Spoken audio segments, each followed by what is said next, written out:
everyone, and welcome to today's webinar, Procurement Stalwarts Discuss an AI-Powered Transformation of P2P, brought to you by Zycus. First of all, thank you so much for taking time out of your busy schedule and joining us here today. I am Pooja and have the pleasure of facilitating this webinar. Just a few housekeeping notes before we start. We want this webinar to be as interactive as possible, so please feel free to type your questions on the chat box made available to you on the webinar platform. Since we have 4 speakers for the webinar, please type the name of the speaker you want the question to be addressed to. We will send the webinar recording and handout to you within 2 working days. And the attendees for this webinar will also receive a CES credit that will be sent to you along with the handout mail. We've added a few polls in the webinar to make it a little more interactive. So I urge all the attendees today to participate in these polls. The poll will be live for a minute, and once it's over, I will share the results with our panelists, and then the answers will be open for discussion. Before starting, I just want to give you all a little context on Zycus and what we do here. We are a SaaS company and provider of procurement solutions. Zycus is a provider of not just P2P, but also an integrated suite of S2P modules. So in the strategic side, we have e-sourcing, contract management, spend analytics, supplier management, etc. And in the downstream side, we have e-procurement, e-invoicing, dynamic discounting, etc. In the recent times, Zycus has been recognized by major analyst firms like Gartner, where they recognized us as a leader for the 4th time in a row in the Gartner's 2018 Magic Quadrant for Strategic Sourcing of Application Suites.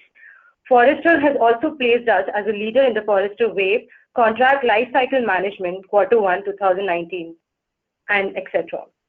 The most recent milestone that we're extremely pleased to share with you all is Zycus' debut in Gartner's Magic Quadrant for Procure-to-Pay Suites 2019.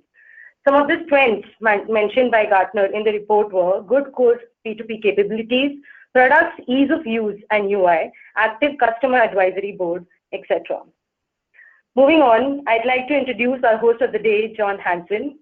Jon has worked with Zycus on multiple occasions, and his 2 decades of expertise in the procurement field is unmatched. A man of many hats, Jon is a speaker, lecturer, published writer, and also a talk show radio host as well. His blog has over 25,000 followers. Welcome aboard, Jon. I'd like you to now take over and also introduce our esteemed panelists for today. Thank you.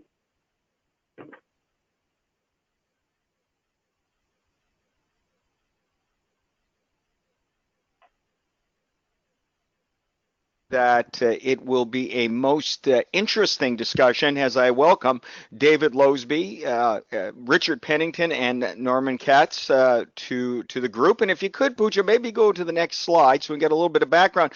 And given the tight timelines, I'm going to start with you, David. Maybe if you could take about 30 seconds or so just to give us a little quick rundown as to who you are.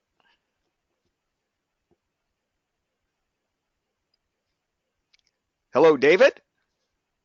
I wonder if we lost David. Hopefully he'll be joining us back here. Okay, Norman, how about yourself? Let's jump ahead to you, if that's all right.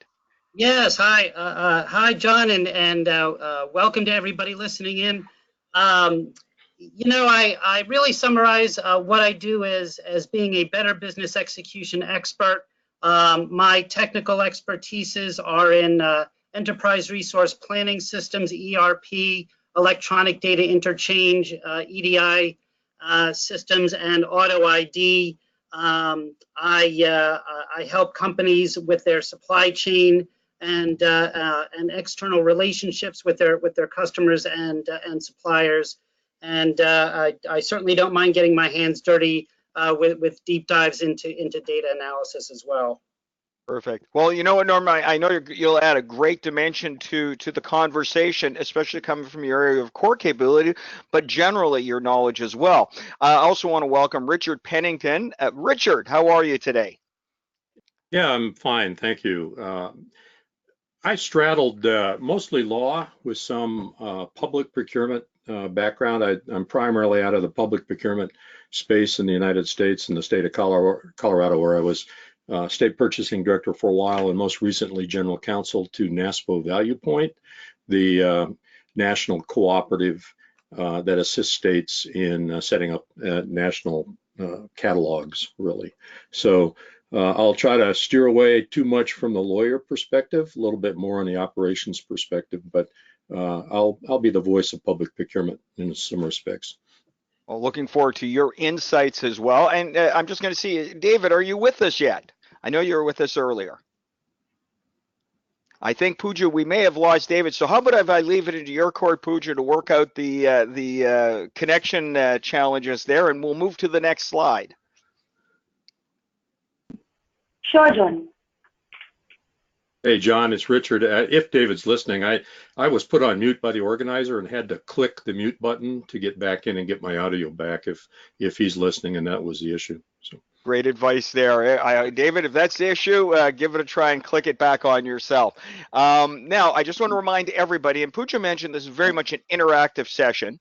And what that means is there'll be a series or a couple of polls in there, and we will be sharing those polls and some of the key highlights in a tweet chat following the webinar. And the hashtag is Zycus AI Proc. So just write that down. Again, we'll expand the discussion points to an even broader audience and field of experts that will enable you to gain some additional perspective. Did we get David back yet? No. Okay. While we're waiting there, let's go to the next slide, Pooja. All right, today's agenda, we're going to focus, and I really want to get into it. We're going to introduce AI, the conceptual element of AI from different areas. Now, I want to just clarify something, is that the panelists, along with myself, co-authored an ebook in which we talked about AI and its impact on procurement and the P2P process. And we took specific areas. For example, Richard talked about the legal side and public procurement. Norman talked about the areas of again, fraud and management of risk related as such. We're going to touch on those areas, but we're going to expand beyond the boundaries or the framework of that ebook. And I believe that there will be a link to that provided at some point on the slides, at least on the on-demand version. I'd encourage you to avail that. But we're going to talk about AI. We're going to go into and delve into its impact on P2P and ultimately expand a little bit to what's known as the RPA gateway, the robotic process automation, as that may be what many of us consider to be an entry point or an ideal entry point into the AI realm. So let's progress to the next slide there, Pooja. We're going to start off with the first poll on which area of AI which area will AI have the greatest impact on the P2P process? Will it be catalog management, e-invoicing, governance, risk management, or process improvement? And it's activated. You can start voting now. And while we do this discussion, we started talking about this a little bit yesterday. So Richard, I'll go to you and then follow with you, Norman. You had a couple of interesting things to say from a public procurement standpoint regarding catalog management and e-invoicing, but you wanted to expand perhaps a little bit on that. Yeah, sure. In the ebook that we did, I had a fair amount on a legal side, which is document production pursuant to subpoena. And the reason that was important was I was touched by that as part of my general counsel role with NASPO Value Point and catalogs. And we had upwards of 1 million documents we had to go through. And the artificial intelligence capability that came with the document management system that we had to help us with the production just was a lifesaver, because it machine learned. And when you went in and typed a query, it would learn from that and not only put up graphic representations of keywords, which were sort of set by priority, but suggest other search strategies to find documents. And I think John connected this with me in terms of, in many respects, that's similar to what you do with catalog management. But I do have to just distinguish and say that question really also begs another question, and that is, where are you now in terms of maturity? And if I had to guess,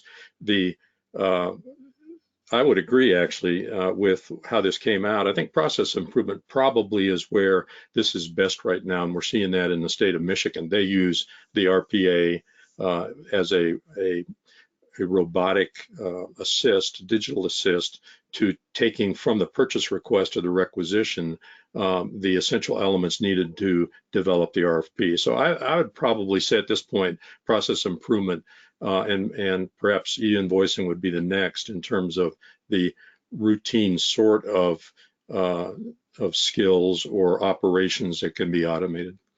Well, now this is an interesting point, and I want to go to you, Norman, and get your thoughts on it, given not only from the perspective as to where your indigenous expertise, I guess would be the best way to put it, resides, but also as it relates to the results here. First off, does anything surprise you? And then relative to, again, the areas that we talk about in terms of risk management and all these other elements, I mean, it's pretty high up there as well. And I'll expand on that just a little bit. But Norman, anything surprising you here? I think, Pooja, I think we've got Norman on mute.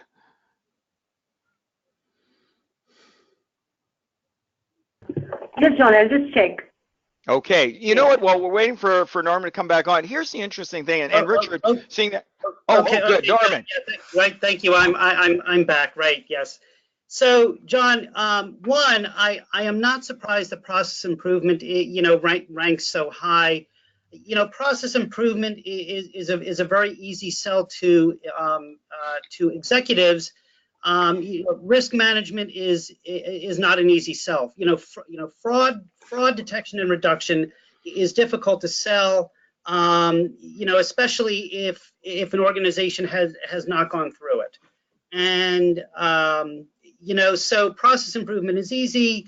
If we can reduce paper, if we can go green, if we can cut out people, that's something. Reduce costs. That's something easy to sell. The thing is that they are interrelated, and a lot of organizations, really don't realize this. Process improvement and risk management are two interrelated goals that, from a project standpoint, you can gain shared ROI. The more that you improve a process, the more that, from a discovery standpoint, you create transparency into what the process actually is that you're trying to improve. That transparency actually reveals what risks there are, and as you improve the process and you increase transparency, you wind up inherently reducing whatever risks there were to the process itself. So by taking on a process improvement project, you are inherently taking on a risk reduction project. Well, now you see, there's a couple of interesting points here I'd like to add and then get your feedback before we move on to the next. In two areas in particular, risk management and process improvement. The latter I'll talk about momentarily because I just wrote an exhaustive article on this, and going back to the old initial days of e-procurement or procurement automation. But a study at the University of North Carolina indicated, and we touched on this the other day, that executives and members of the board for most organizations traditionally have rated regulatory compliance and the state of the economy as being their number one concern. What they're talking about now is risk in the context of saying that is the number one concern because of fear that the technology is advancing so quickly, unlike in the past, that they can't keep up in terms of providing the adequate cybersecurity with it. Again, there's so many entry points. Give you a couple of statistics on this. IDC came out and indicated that in 2010 there was 1.84 personal IoT devices per person globally. By next year, 2020, it'll be up to around 10. And these create multiple access points on the cloud, but beyond the cloud to the edge, that creates certain points of vulnerability. So risk management, I mean, when we talk about risk management, are we still considering in the same context that we did traditionally? When we talk about risk in procurement, we talk about supply chain interruption. We talk about, and we can touch on this, I mean, IBM contracted with the Weather Network to get updated reports so that if there was a forecast of inclement weather that could interrupt the supply chain, they could arrange alternative routes. We're talking about that, but is there a new element of risk? And Richard, I'll go to you first and then back to you, Norman. Is there a new element of risk here that we're dealing with in the AI world and in the increasing digital age? Yeah, I mean, I think so. And as an example, one of the things that ValuePoint sourced within the last 2-3 years was a cloud-based solutions portfolio with multiple suppliers, I think upwards of 60. And one of the difficulties was coming up with a list of questions that you could ask to permit buyers in the various states to assess the security risks in the various solutions. And that, from a sourcing perspective, I think the use of AI and choosing the right solutions is going to be a big issue in terms of what you're going to select. I was I thought, interested also, though, in Norman's idea about how does AI reduce the risk operationally once you get beyond the selection. Are there tools there that in artificial intelligence can actually assist in reducing the risk throughout the enterprise? All right, Norman, anything to add to that? I mean, again, this is your background here, but I think it's an interesting point. What are your thoughts with regards to the result of that North Carolina study? Well, just from a risk management standpoint in general, companies are focused on cybersecurity. Well, what companies are focused on is keeping the bad actors out. But what companies are not focused on are the fact that employees are just taking data and walking away. And so, this is an inherent risk that companies are just completely blind to. Downloading data, emailing it to myself, putting it on a thumb drive, and then taking it to my next company. Selling it off, posting it somewhere. This is something that executives need to be highly focused on, but are not. Okay, so let's do this, because you know what, we could talk about this forever. I think these are good points of discussion. Pooja, as we move to the next, and I want to remind everyone, process improvement 68%. I want to be able to touch on that when we get to the last section on RPA, because process improvement has been a long time issue when it comes to procurement automation. And does process come before technology? And having sound processes in place is key. But let's go to this next slide. And Richard, you know Dugan Petty very well. He was one of the contributing authors. And I want to remind everyone, if you haven't had the ebook that was released by Zycus a couple of months ago, avail yourself of that through a provided link. I'm sure you'll find it to be a compelling read. But he's talking about the evolution of procurement and its transformation, and it enables to go beyond tinkering and streamlining the acquisition process. What do you think that, knowing Dugan as well as you do, what are your thoughts? Yeah, Dugan has a nice summary of what he calls the generational change in procurement and especially technology. Dugan has a unique background. He was the Chief Procurement Officer of Alaska, also the CIO of Oregon, and headed up both national organizations, the National Association of State Chief Information Officers and state procurement officials. So if you find anything Dugan writes, read it.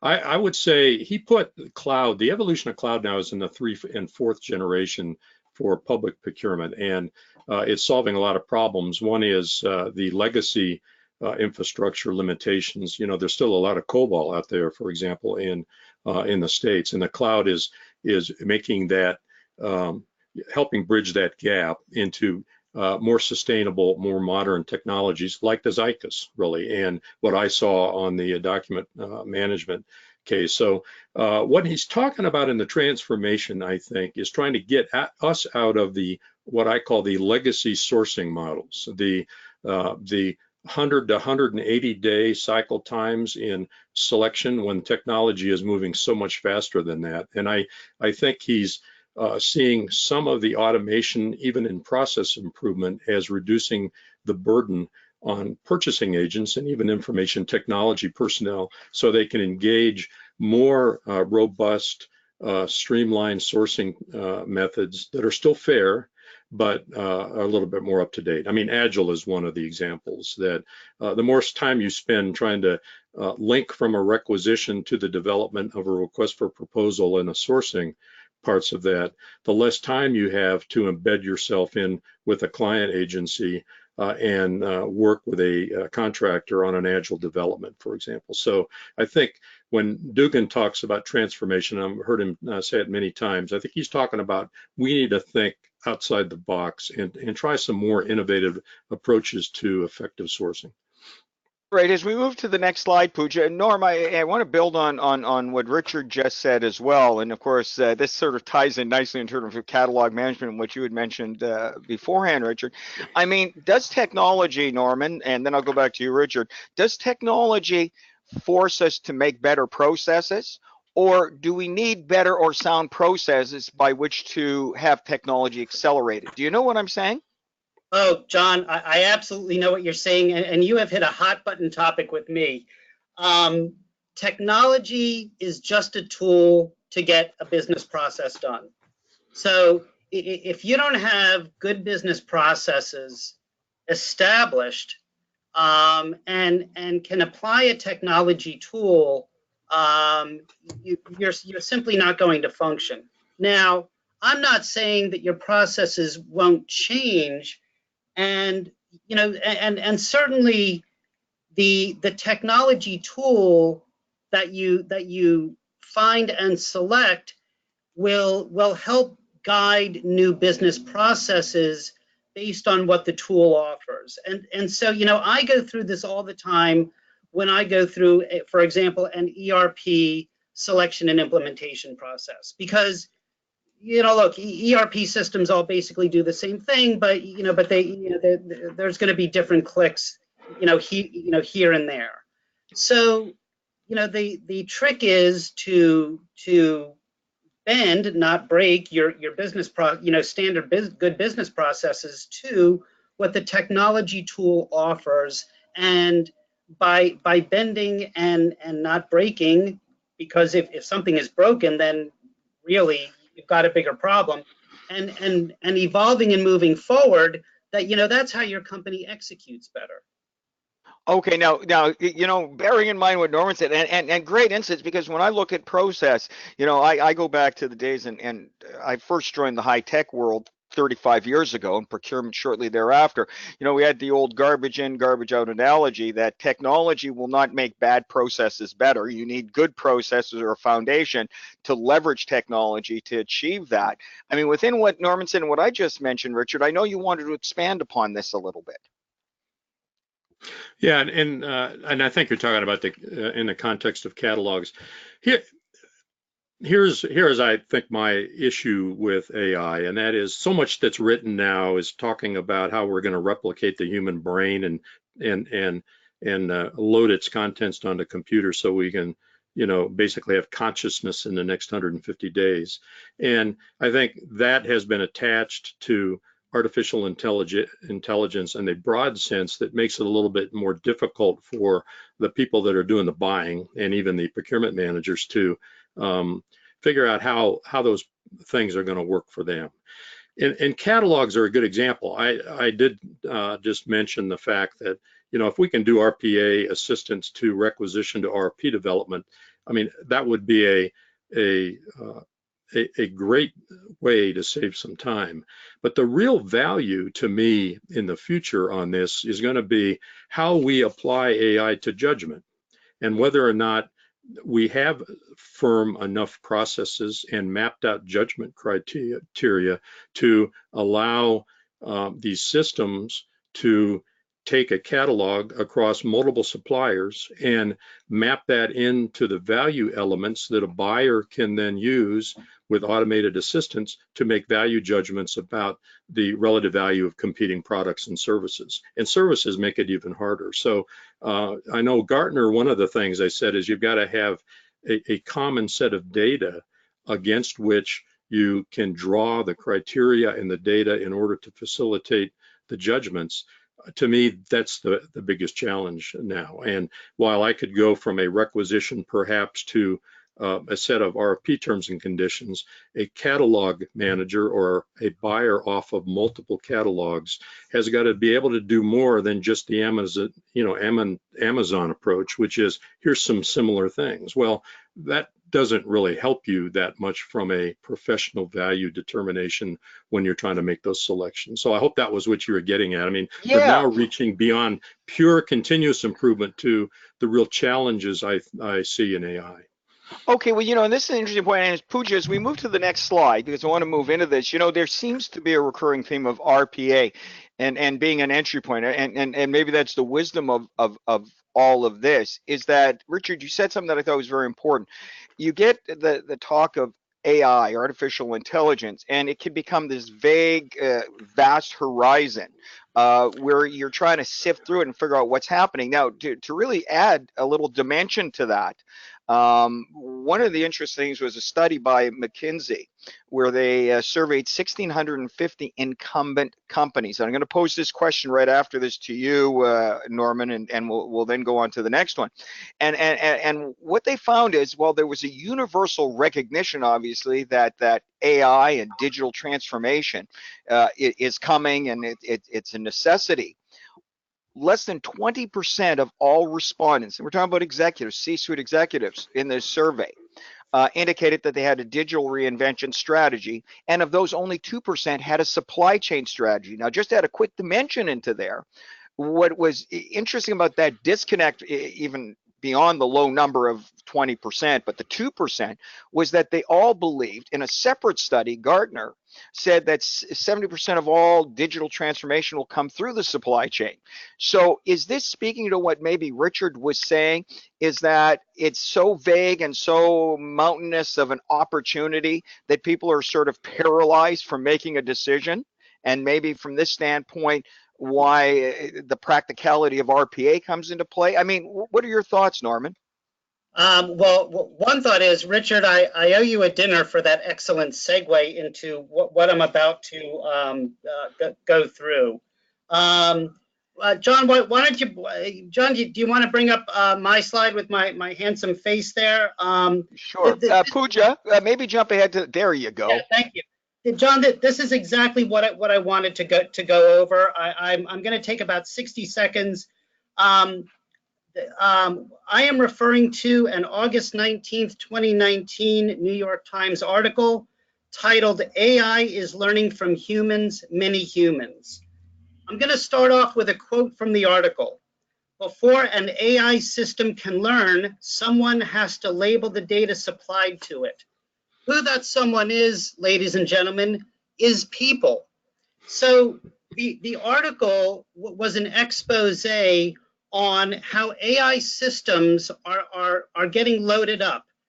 The work for AI systems is being done by hundreds of people in offices, such as in India, and tens of thousands of people in homes remotely across the United States. People who are working for pennies per click are looking at medical images and also, looking at colonoscopy images, for example, to identify polyps, are listening to coughs to identify a good cough versus a bad cough. They are looking at pictures of objects. What is a pedestrian? What is a storefront?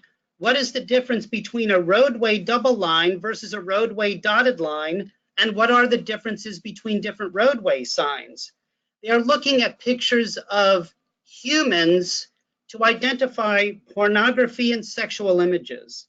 Now, these repetitive tasks are being done by people who, granted, do take a pre-employment agility test to determine, for example, how fast they can lasso an image, but otherwise, these people are doing this grisly and upsetting work, again, for pennies per click. So today's AI, again, Richard, thank you for the segue, is really pattern recognition. The more patterns we feed to AI software, the more it will quote unquote learn.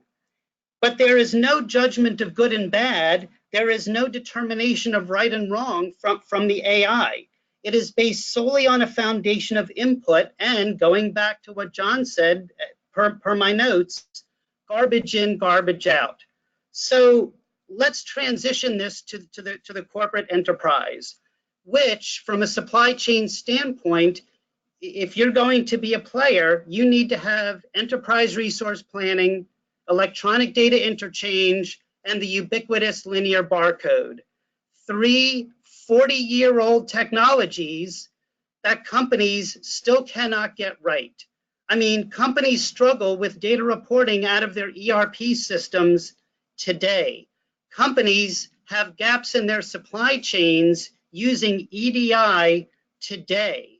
And the thought that you're going to layer AI on top of this is exactly why HAL would not open the pod bay doors. So when we talk about governance and risk management, from a project standpoint, it is exactly these internal issues that are the things that we need to focus on to make AI type projects successful. But it comes down to the foundation of good data. So companies are struggling just with ERP. They can't even visualize AI or blockchain because they are just fantasy type projects. Okay, I got to do, and Pooja, can you take us to the next slide? Because I want to add on to this, which is kind of interesting what you're talking about. One of the things, Dr. Robert Hanfield, I don't know if either of you know who he is, but he has indicated, and this is a long-standing problem, so I think it's interesting, Norman, that you talk about some of the history of EDI and some of the problems that haven't been solved, and of course the thought that slapping a layer of AI on it will fix everything. He said that the greatest problem is the paucity of clean data within an enterprise, within an organization, and that digital transformation will not happen unless there is clean data within it. So if you look at it at that issue, what are the challenges with that? And that's where the people intervention comes in. I talked with the CPO of this, the former CPO of Scotland, who said, we know we need better data. Better data gives us better information, but we don't have the cycles to be able to go through that process of cleansing the data. I talked, and Richard, you know Bob Sievert, obviously, he said, well, maybe we should become more strategic in our cleansing. In other words, it's like when you move from one house to another house, you realize you've accumulated so much stuff. How much of that stuff, i.e. information, is still valuable to the process? So you have to become selective in the cleansing process. But the bottom line in all of this, and this is really where it comes into play, and Hadfield said this, if AI capability was able to streamline that process of data cleansing, to go beyond what Forrester's Raghu Naji said back in 2007, the greatest problems with ERP solutions is that they can't respond to supply chain glitches, being give timely information to either approve or avert a purchasing decision. Unless we get to that stage, AI's possibility of being able to do that, then it has some merits on there. I mean, do you see where I'm going with this, Richard? I mean, you can't slap on AI and hope it to fix everything. However, are there AI capabilities, much like you talked about in your catalog, and I know it was RPA, but being able to streamline that process of cleansing data so you are dealing with information that is gathered, synthesized, and intelligently assessed with human overview to be able to make better decisions? I mean, is that a possibility? No, and I think it is a possibility. I know ValuePoint has been trying to do that. And I mean, there were two things that I just heard in the last several minutes. One was strategic, and the other was clean data. And as an example, when you get 60 contracts in, or 60 suppliers that are offering different types of cloud solutions in various types of solution objectives, you can just see what the challenges are. And what we've tried to do, even in commodities, something as simple as some of the computer and IT commodities that are done on national catalogs, is they try to standardize the data collection, for example, and they'll ask, for example, for an item description. And an item description can broadly vary across all of the suppliers in the very same manufacturing piece. And you can have a part number in one supplier that's different in another. And there has been an attempt to try to get someone, but like Norman just said, there are people that are doing this, and they're looking at these various categorization and coding symbols that we tried to standardize, and we find out there's wide variation. So when you're trying to then go in as a buyer and aggregate similar purchases across all of these different supplier platforms, there's a real art to that. And I don't think we have defined the rules nor the data set adequately to do what you had mentioned, which is try to do strategic purchasing.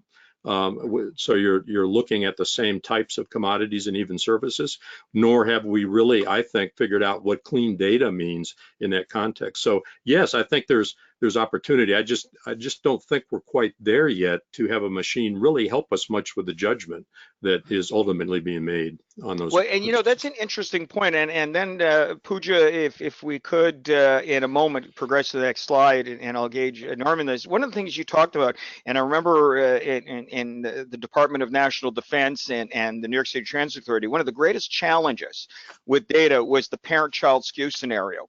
For example, when you're dealing with indirect material or MRO or service parts, it had one part number, then you had a service part number, then you had a retail part number. So you had under one product could have 3 or 4 different part numbers. And I remember this call, which I thought was kind of interesting, that came to me. It was a Friday, and we're overseeing the delivery for one of the military bases, and they needed to get this $15,000 compact tape backup unit.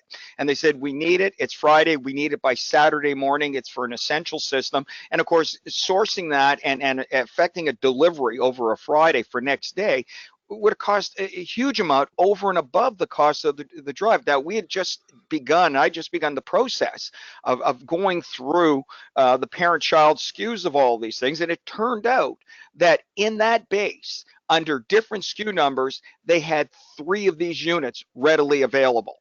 And I think that speaks to the whole issue is that now the only reason I was able to do this, and this is back in the late 90s, only reason I was able to do this was, as you say, there's an art to being able to do it. As you're going through the process, you start to be able to record and you have proper governance. And that ties back to what Hanfield said, is he said, look, you have to have governance in terms of data entry and management.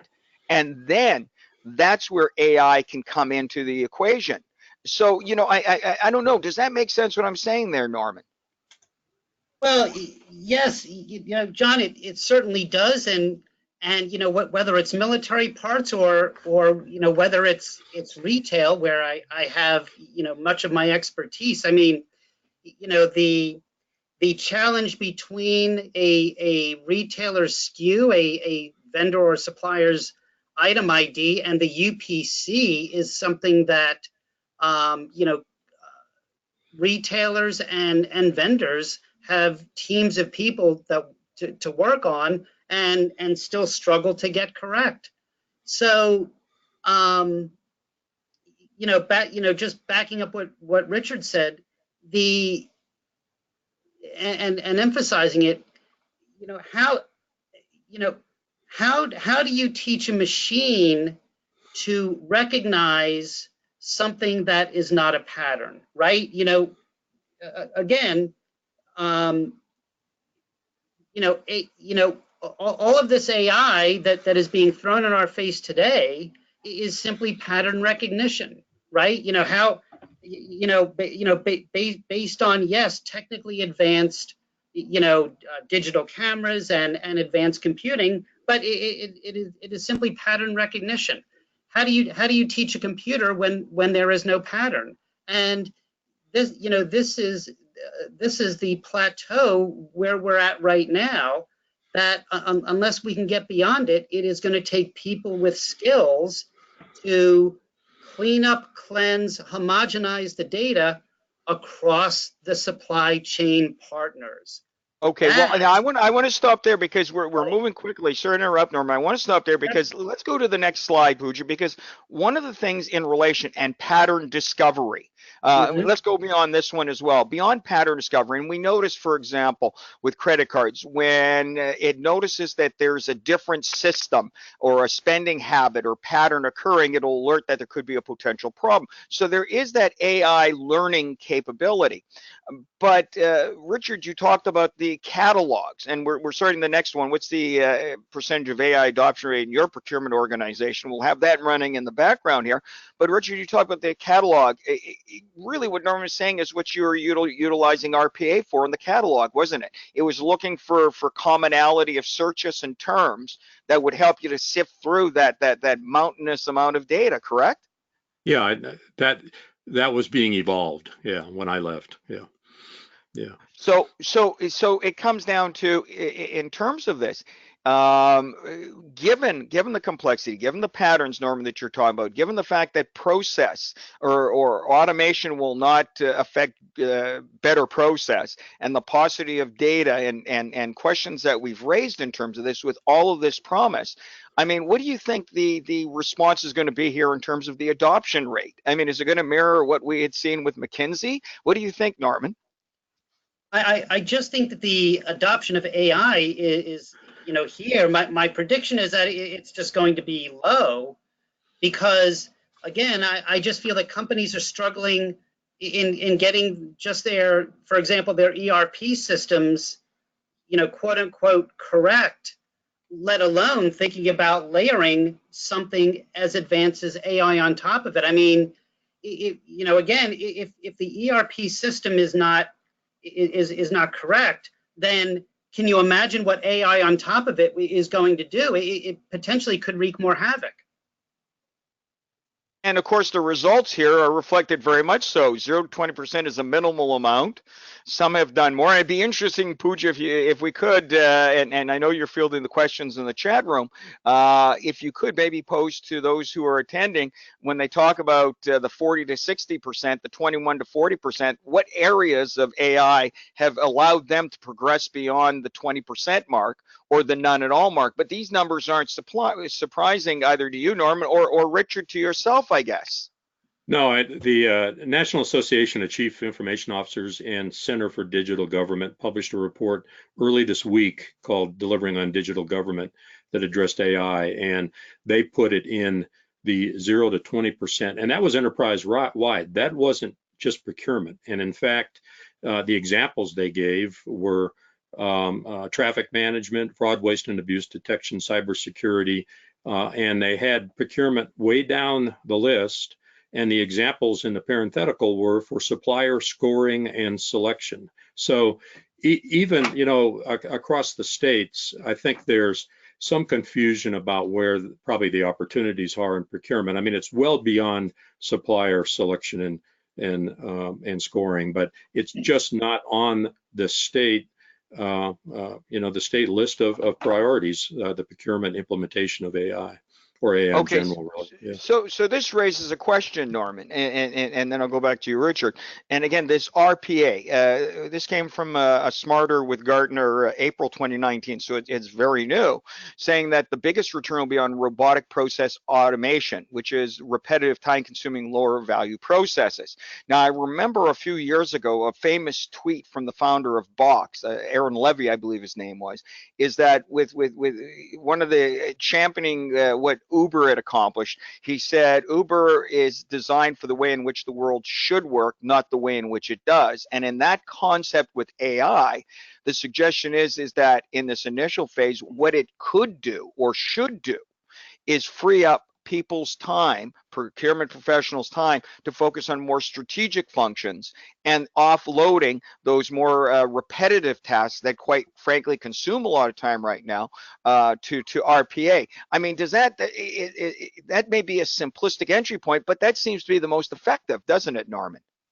Well, look, I agree. I agree with the concept, right? I mean, it would be great if we could implement AI and have it do what we think we want it to do. autopilot on an airplane cannot land the airplane. I mean, it sounds good, right? You know, we tend to give slick terms to concepts and things, even though those concepts and things can't do what the term says. You know, autopilot in a Tesla struggles to identify a pedestrian. I think that technically it cannot. So again, autopilot on an airplane cannot land the airplane. It can only maintain flight. So, you know, conceptually, yeah, it would be great if it, you know, to have RPA do exactly all those things. But realistically, RPA or AI, you know, it's pattern recognition. So if it's pattern recognition based on bad data, then, you know, you're exponentially going to get a result that you don't want. Okay, so now, Pooja, as we move to the next slide, I want to go back to Richard for a moment here. Is that, and again, the Gartner Smarter with Gartner, free up procurement to partner with the business. Do you think robotic process automation, especially given your experience with, again, the catalogs of information, do you think that that is the ideal entry point, given the fact is that, you know, pattern recognition is one part of, obviously a key part of that, but is that the where you're going to get the quick wins? And those organizations that say, look, 50%, you know, less than 20%, and the 36% who have no AI whatsoever, I mean, would you say that that would be a great way in which you would be able to bring those numbers up? In other words, with the 36%, if they looked at it from an RPA standpoint, it would at least provide an initial entry point into the digital transformation of their business, or the 0 to 20%, it would help them to expand that. I mean, is this the ideal entry point? Yeah, and I think now we're also getting into areas that unfortunately couldn't get David on, but he's the behavioral scientist among us. And in my, I absolutely think you need to start with something you can get a quick win on, because a large risk here on these sorts of solutions are the people that are going to be using them and their perceived threats to their jobs, and you know what it's going to mean for them, because there are people that do these repetitive processes. But I do think that probably is the best entry point, if for no other reason than I think the technology's there for some of the repetitive type things, and also it's a way to show people and demonstrate the value of these assists. So I think that's, you know, I have to smile. I have to smile with what you just said, Richard. And Pooja, let's go to the next slide, because keeping in mind, and Norman, I'll go back to you on here. I had the opportunity to sit down and have breakfast one morning with Duncan Jones from Forrester, and he related the story of people afraid of losing their jobs with an organization he had worked with. He said he had this gentleman who had a mile-high pile of file folders. And he was trying to say, you know, you can automate that so you get that off your desk. And he said, I don't want that off my desk, because that is my job security. Once that disappears, I no longer have job security. So that kind of speaks to your point, doesn't it, Richard? Oh yeah, I definitely agree with that. And I think what we haven't touched on too much here is these are sophisticated concepts, and you've got also people that are sourcing these things and trying to select, at least in the government, among competing solutions that probably don't understand it.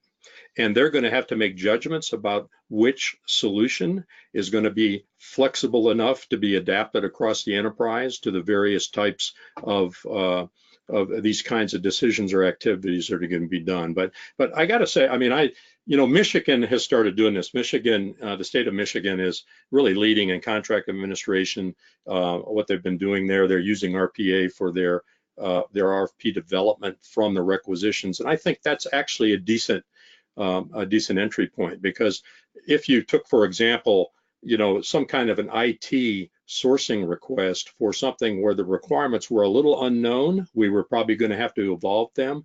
If you could get the lawyers to agree on a template to load into an RPA mechanism that would select representative clauses from that sort of a requisition, it's not going to say you can just roll it out and publish it without some human intervention, but it would get people a long way from the process of having to hunt around, find representative clauses, put things together in a way to work together. And I can see that that would probably be a good entry point that would probably be pretty well received by people.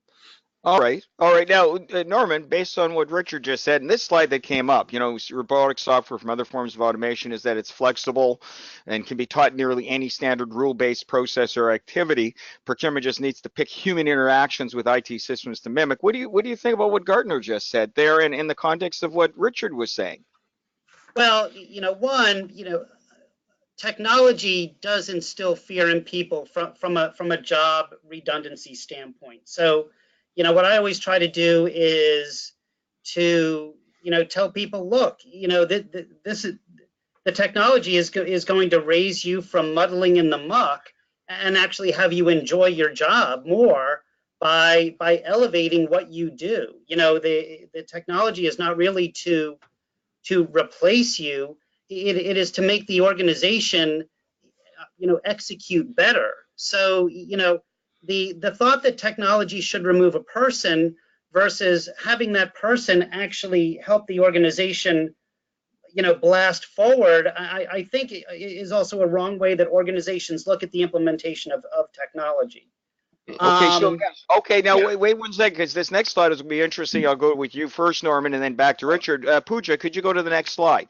Because as we're trying to be able to get a handle, if we will, on what is AI, how do we transition, how do we make it happen, because it does seem we're stuck in a holding pattern. Again, I'm just waiting for the next slide to come up. Yeah, but John, I want to follow up on something that also Richard said too, which is the entry point, right? Because right now foundational data is so bad, companies are scared about implementing this kind of technology. So if you don't, so right now we're either auditing the bad data that we have, or if we don't get the bad data right, we're going to be auditing the AI results, which is going to be even worse. So, it's like, who do we want to trust or mistrust? The bad data that we have now, or the AI results that we don't know that we can trust? Okay, now let's go to the AI results, and maybe this ties into the RPA as well. Richard, I mean, when you were dealing with your, and again, I think coming back to this is relevant, when you're dealing with that huge database and you were able to streamline the search process and retrieve relevant data. I mean, how much confidence did you have in it at the beginning, the RPA process, and how much confidence did it grow over a period of time with use? No, I think that's a good point. I probably didn't have a lot of confidence, but then I started seeing results show up that I had missed on some manual going through it manually. So I did grow confidence. But I do have to say that process of looking at documents and figuring out if they're relevant to a subpoena is quite a bit simpler than a procurement process when you're trying to figure out the judgment involved between competing supplies and services and the value proposition that you're bringing to it. So that's the Gartner, I think, story on you've got to have common, and clean data, I think is what you called it. And so that was illustrative, but I did gain confidence. And I think your change management lesson here is that as people see that these things will help them, I think you're going to start to promote acceptance. And the only thing by the way, on this slide, I had to smile because to me, the operative word here is on the next to last line. It's the word just. Procurement just needs to pick human interactions with IT systems. I mean, as simple as that sounds, that's hard. That's just hard. Well, now there's one point I want to make, and Norman will go to you, because this goes back to my days, again, referring to the Department of Defense and dealing with indirect MRO material, where there's high transaction, low dollar, or where there's high volume, low dollar transactions. what was interesting is working with the government of Canada Scientific Research and Experimental Development Program. They funded the research using weighted algorithms of both historic data performance in key areas of past delivery, past quality, and current requirements such as time of day of order and pricing and requirements for delivery. The system was intelligent enough to be able to get suppliers to respond very, very quickly in that. And then it would list, based upon the priorities that you establish, which suppliers are the best to go through, but it still required procurement involvement. It still required a human intervention to make that decision. In other words, and Norman, I think you're saying this, it won't land the plane.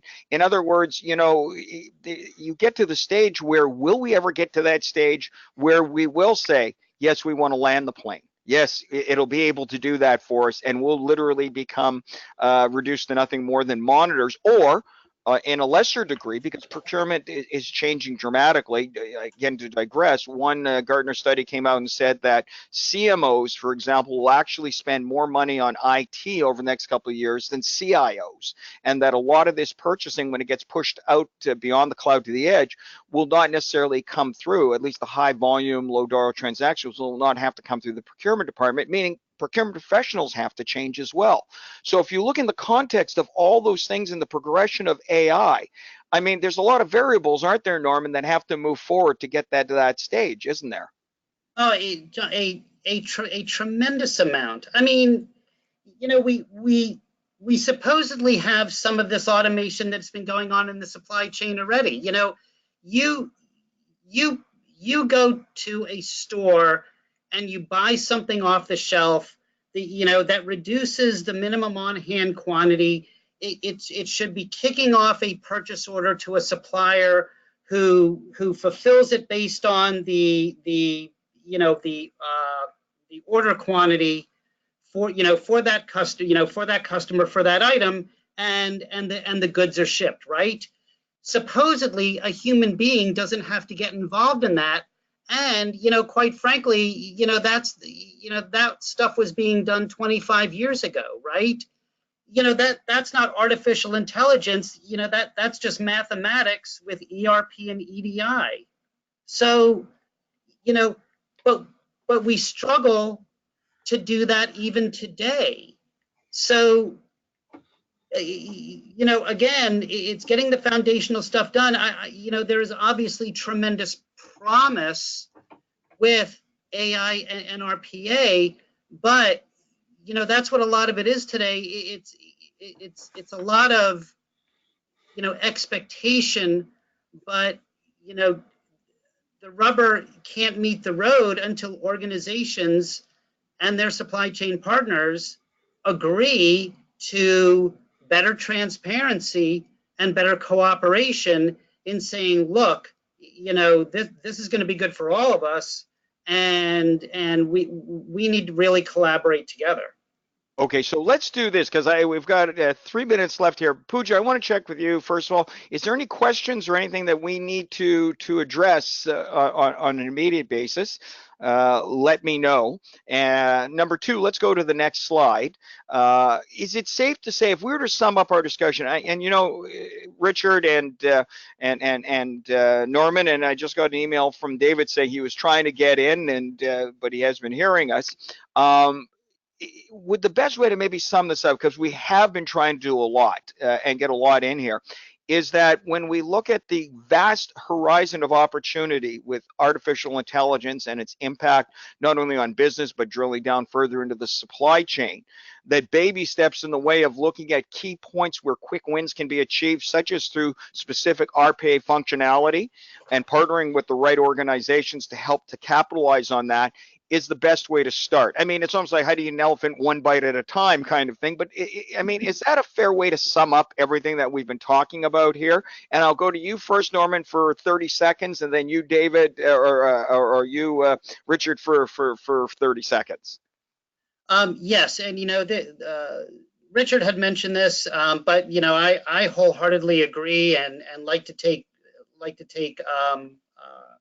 projects and activities like this well. You know, take small bites. You know, get the wins that you know are going to be wins, and absolutely prove out what you intended to do, and then build on those successes.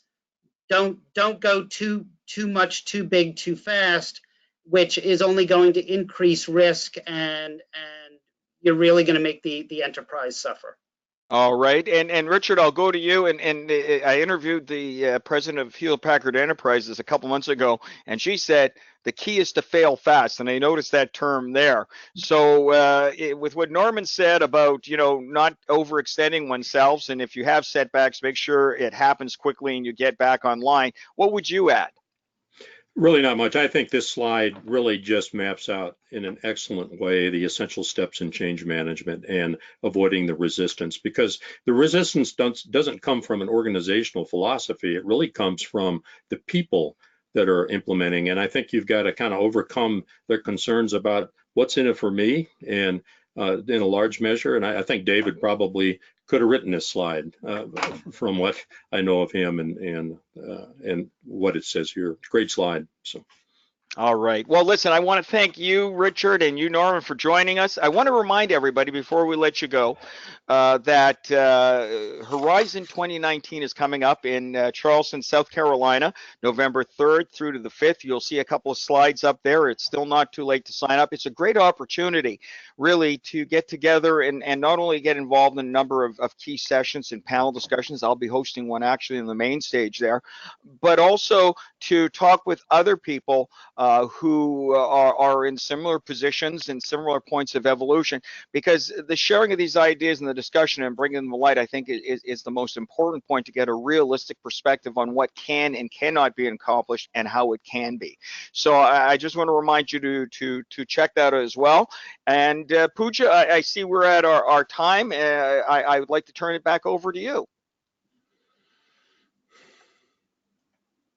Hi, John. Thank you so much. I think we're almost out of time now. So yeah, we had a few questions about the handout and the recording. We will send it to you immediately after the webinar. You should receive it with the on-demand recording to your inbox. Once again, I want to thank all our attendees for taking time out of their busy schedule and joining us for today's 1-hour webinar. And I want to thank all 4 of our speakers participating in this webinar. I know we could not have David on board due to some technical difficulty, but we'll try and have his views conveyed to you somehow using some medium like a podcast or maybe a follow-up webinar if you guys would be interested. But thanks, John. Thanks, Norman. And thanks, Richard, for joining us. And I think that's about it for today. Thank you so much, everyone. Thank you. Thank you.